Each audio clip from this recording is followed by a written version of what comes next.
Hello movie lovers, আশা করি সবাই বেশ ভালো আছেন। আজকে আমি ক্রিমিনাল কোড সিরিজের শেষ দুইটা এপিসোড এক্সপ্লেইন করতে যাচ্ছি। এর আগের এপিসোডগুলোতে আপনারা দেখেছেন যে বেন এবং সুয়ানা সোলসকে ধরার জন্য তার স্ত্রী মনিকার উপর নজর রাখতে শুরু করে, কিন্তু দুর্ভাগ্যবশত সেবারও সোলস তাদের হাতছাড়া হয়ে যায়। অন্যদিকে ঘোস্ট গ্যাংয়ের লোকেরা ফেডারেল পুলিশের প্ল্যানিং সম্পর্কে সব জেনে যায়, আর তারপর তাদের সাথে ঠিক কি কি ঘটে সেটাই জানবো আমরা আজকের এপিসোডগুলোতে। এই সিরিজে এতদিন পর্যন্ত যে রহস্যগুলো ছিল সবকিছুই পরিষ্কার হবে আজকের ভিডিওতে। তবে আপনি যদি এই সিরিজের প্রথম দুইটা ভিডিও মানে পার্ট 1 এবং পার্ট 2 না দেখে থাকেন, তাহলে আগে সেগুলো দেখে নিন, লিঙ্কগুলো কমেন্টে দেয়া আছে।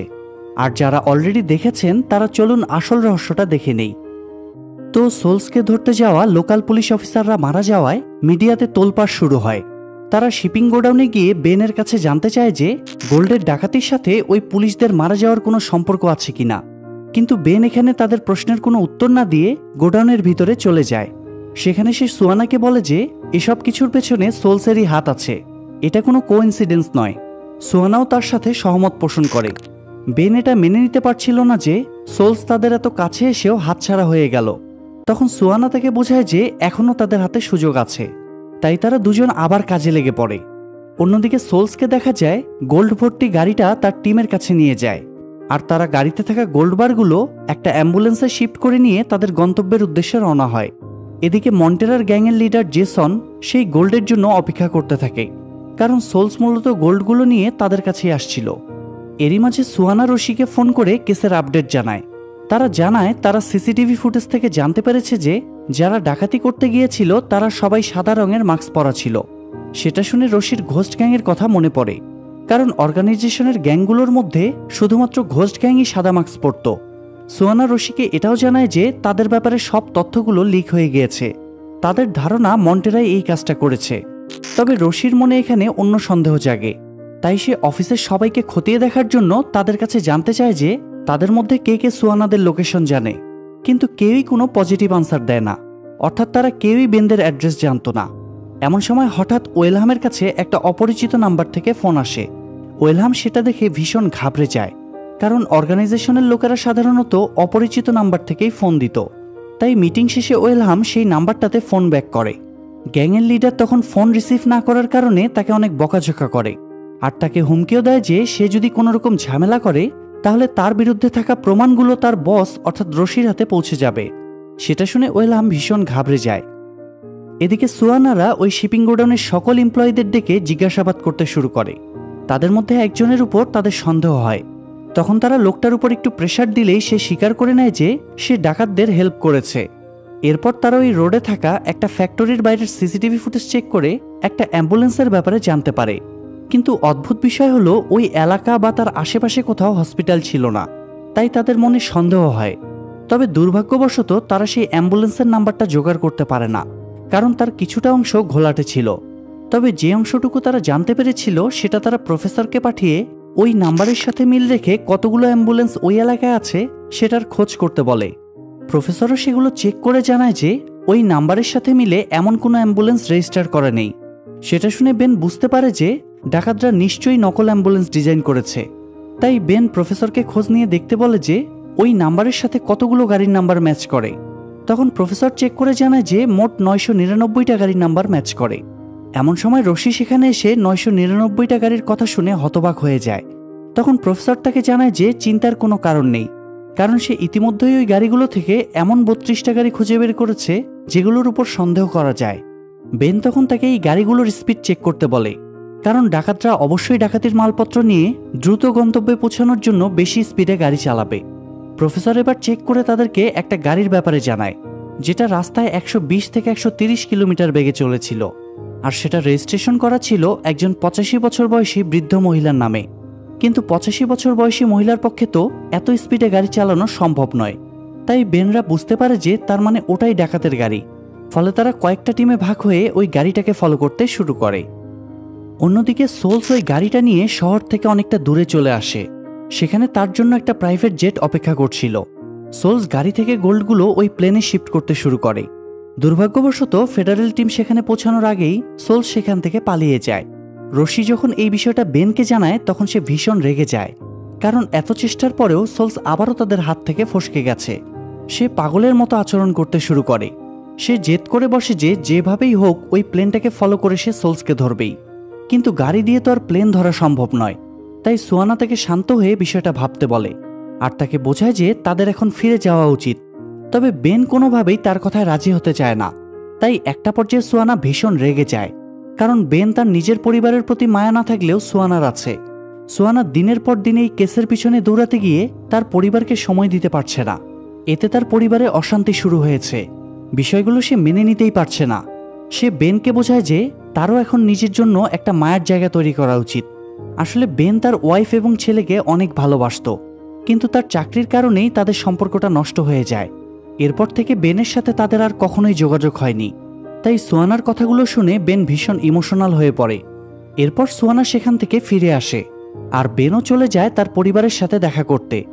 এতদিন পর বেনকে দেখে তার ওয়াইফ ভীষণ অবাক হয়। তারা দুজন কথা বলতে বলতেই তাদের ছেলে স্যামুয়েল সেখানে চলে আসে। ছেলেকে দেখে বেন খুশি মনে তার দিকে এগিয়ে যায়, কিন্তু স্যামুয়েল তার থেকে মুখ ফিরিয়ে নিয়ে সেখান থেকে চলে যায়। সেটা দেখে বেন ভীষণ কষ্ট পায়। সে তার ওয়াইফকে বোঝানোর চেষ্টা করে যে সে তার পরিবারকে ফিরে পেতে চায়। সেটা শুনে তার ওয়াইফ মনে করে যে বেন হয়তো বদলে গিয়েছে। কিন্তু এমন সময় রশি তাকে ফোন করে দ্রুত অফিসে রিপোর্ট করতে বলে। তাই বেন তাড়াহুড়া করে সেখান থেকে বেরিয়ে যায় আর তার ওয়াইফ বুঝতে পারে যে বেন আসলে একটুও বদলায়নি। অন্যদিকে সুয়ানা বাড়িতে ফিরে তার বাচ্চার সাথে খেলা করছিল। এরই মাঝে তার হাজব্যান্ড ফার্নান্দো সেখানে চলে আসে। সুয়ানাকে বাড়িতে দেখে ফার্নান্দো বেশ অবাক হয়, কারণ এই কেসের ইনভেস্টিগেশন করতে গিয়ে সে বাড়িতে ফেরার সুযোগই পাচ্ছিল না। তাই ফার্নান্দো তাকে বোঝায় যে সে শুরু থেকেই একটা পরিপূর্ণ পরিবার চেয়েছিল, কিন্তু সুয়ানার চাকরির কারণে সেটা কখনোই হয়ে ওঠেনি। তাই এখন হয়তো তাদের আলাদা হয়ে যাওয়া উচিত। সুয়ানার তখন বলার কিছুই ছিল না, কারণ ফার্নান্দোর অভিমান করাটা স্বাভাবিক। কিন্তু তাদের এতদিনের সম্পর্কটা নষ্ট হয়ে যাবে এটা ভেবে সুয়ানা কান্নায় ভেঙে পড়ে। সে এখানে পরিবারের গুরুত্বটা বুঝতে পারে। এরপর সিন শিফট হলে আমরা দেখতে পাই সোলস তার গন্তব্যে পৌঁছে জেসনের কাছে গোল্ডগুলো হ্যান্ডওভার করে দেয়, আর জেসন সেগুলো অর্গানাইজেশনের কাছে পাঠানোর জন্য ব্যবস্থা করে। সেখানে তার টিমের লোকেরা ট্রেনিং নিচ্ছিল আরও বেশি দক্ষ হওয়ার জন্য। এমন সময় ঘোস্ট গ্যাং সেখানে পৌঁছে যায়। তখন আইজ্যাকের ভাই গ্যাবি তাকে প্রশ্ন করে যে তাদের এই স্পেশাল ট্রেনিংয়ের প্রয়োজন কি। তখন আইজ্যাক জানায় যে তারা যে কাজটা করতে যাচ্ছে তার জন্য তাদের আরও দক্ষ লোকের প্রয়োজন। সেখান থেকে স্পষ্ট বোঝা যায় যে তারা এবার নিশ্চয়ই বড় কোনো মিশনে নামতে যাচ্ছে। আরেকদিকে রশি তার টিমকে জানায় যে মন্টেরার মাধ্যমেই হয়তো ডাকাতরা পুলিশের ব্যাপারে সব তথ্য পাচ্ছে। সেটা শুনে ওয়েলহাম একটু নিশ্চিন্ত হয়, কারণ তাকে তো আর সন্দেহ করা হচ্ছে না। অন্যদিকে মন্টেরা কোনোভাবে এটা জানার চেষ্টা করছিল যে ডাকাতদের নেক্সট প্ল্যান আসলে কি, কিন্তু ডাকাতদের নিয়ম ছিল যে শুধুমাত্র লিডাররাই ওই প্ল্যান সম্পর্কে জানতে পারবে। তাই মন্টেরা শত চেষ্টা করেও সেখান থেকে কোনো তথ্য পায় না। এরই মাঝে সেখানে অন্য একজন পুলিশ অফিসার চলে আসে যে কিনা অর্গানাইজেশনের হয়েই কাজ করত। মন্টেরাকে দেখা মাত্রই লোকটা চিনে ফেলে। তখন মন্টেরা আর কোনো উপায় না পেয়ে বাইক নিয়ে সেখান থেকে পালাতে শুরু করে। তখন জেসনের লোকেরাও তাকে মারার জন্য ধাওয়া করতে শুরু করে। এরপর সিন শিফট হলে আমরা দেখতে পাই রশি তার টিমের সাথে বসে গল্প করছিল। সেখানে বেন জানতে চায় যে মন্টেরাকে আসলে সাসপেন্ড করা হয়েছিল কেন।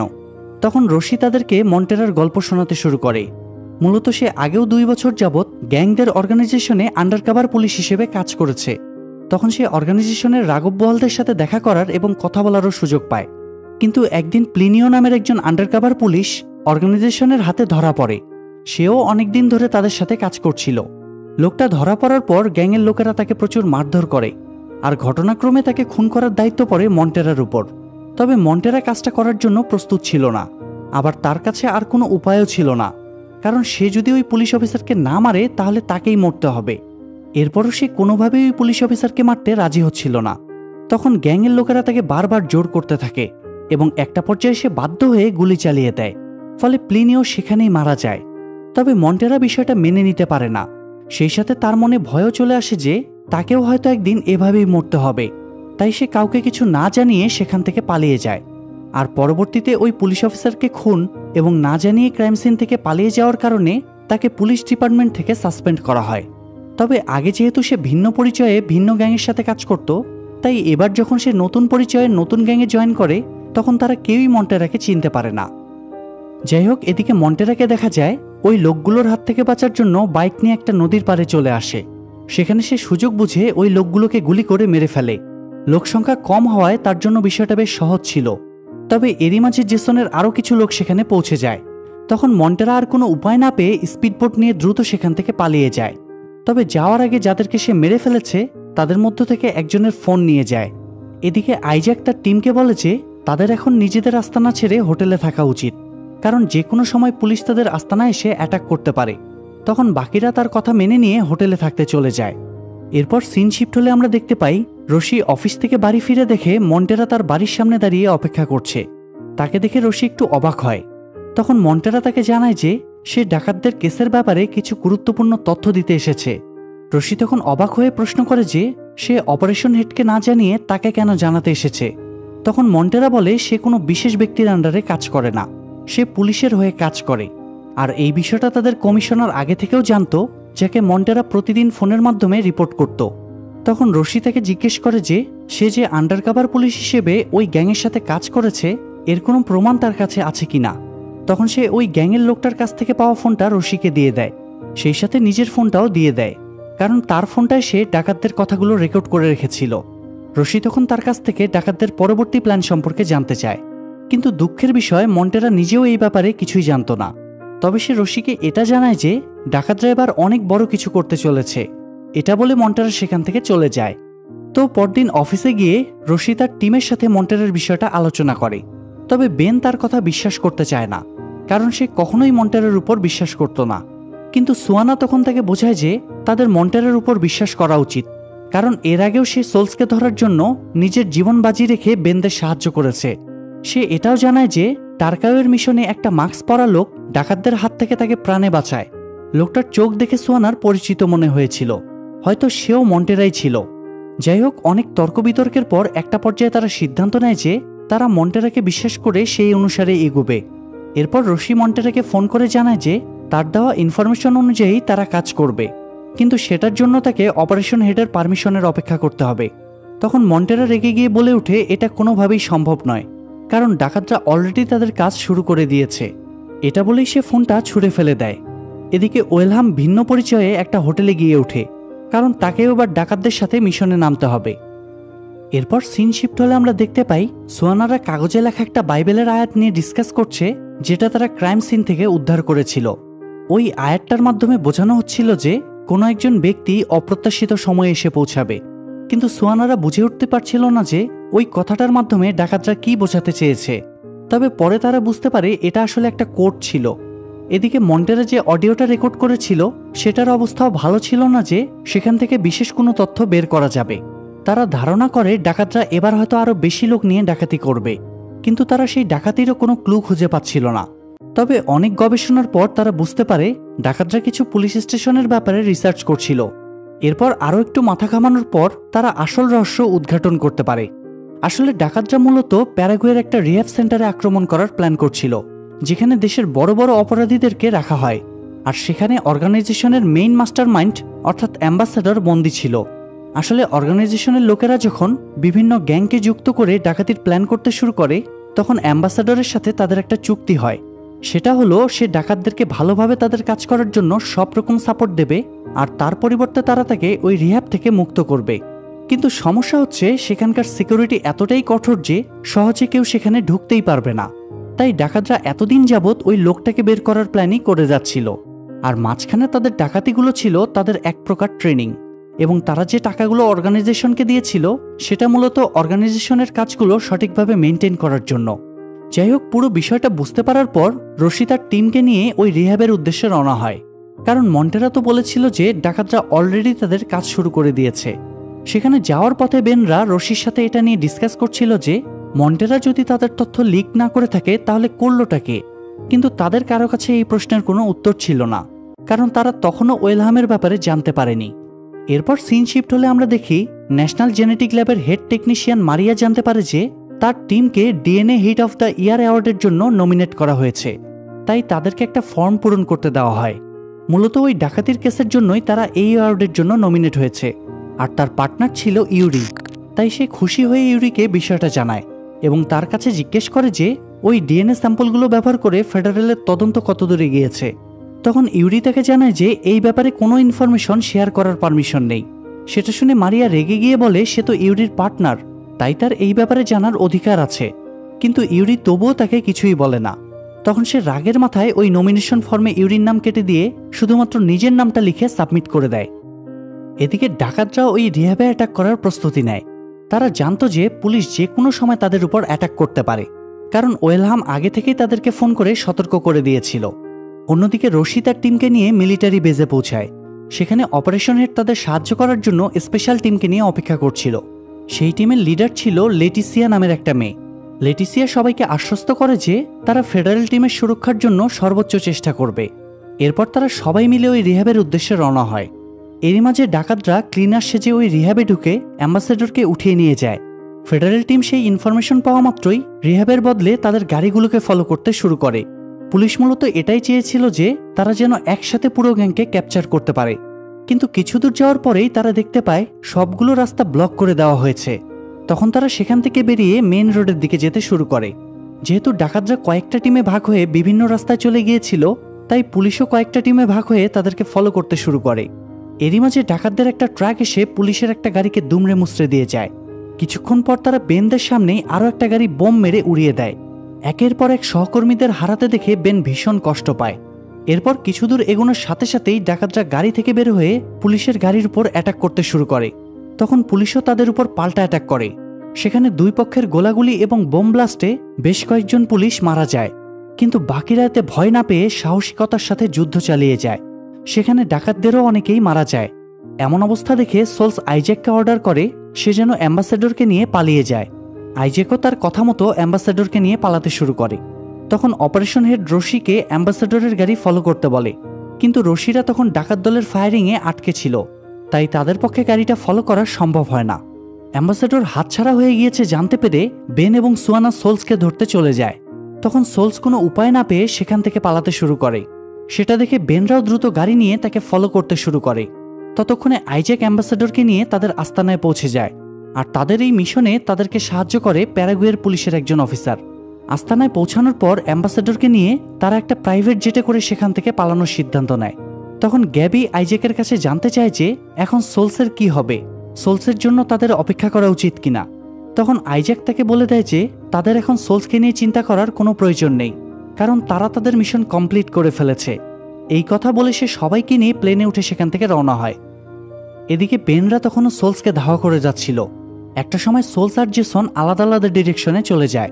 সেটা দেখে বেন এবং সুয়ানাও আলাদা হয়ে তাদের দুজনকে ফলো করতে শুরু করে। বেন চলে যায় সোলসের পেছনে আর সুয়ানা যায় জেসনের পেছনে। সুয়ানা জেসনকে ফলো করতে করতে একটা গোডাউনে গিয়ে পৌঁছায়।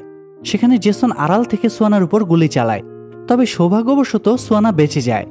এরপর সে যখন জেসনকে উদ্দেশ্য করে গুলি চালায় তখন সেটা গিয়ে লাগে জেসনের পায়ে।